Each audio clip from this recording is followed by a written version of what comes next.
আমি জোর করে এরকম দাঁত করলাম, করার পরে ভাবি ওর মুখে, আমার বড় বাড়ির বউ, উনি ওই তেঁতুল দিল, মুখে চুল ঢুকাই দিল, অল্প একটু বন্মি করছে।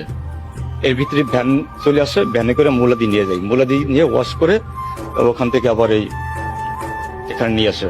আমি যদি ফাঁসি চাই, কি লাভটা হবে আমার বলেন? আমি কি আমার মেয়েটাকে ফিরে পাবো না। আরেকটা যে ছোট মেয়ে আছে, আর জীবনটা নষ্ট হয়ে যাবে। আমি নষ্ট হতে দেবো না আমার এই মেয়েটাকে। একজন তো চলে গেছে যায়, আর একজন যাচ্ছে, আমি ওরে নষ্ট হতে দেবো না। আমি এই স্ত্রী কিনে থাকবো, আমি কোনো মামলা করবো না, আমি কোনো মামলা যাব না। আমি আপনাদের সাংবাদিকের দ্বারা আমি সারা বাংলা আমি জানা দিতে চাই, আমার সাথে যে ঘটনাটা ঘটে গেছে, এই জন্য আমি কোনো মামলায় যাব না, কোনো পুলিশি ঝামেলায় যাব না। আমি পুলিশ যাতে আমার ওয়াইফকে হয়রানি না করে,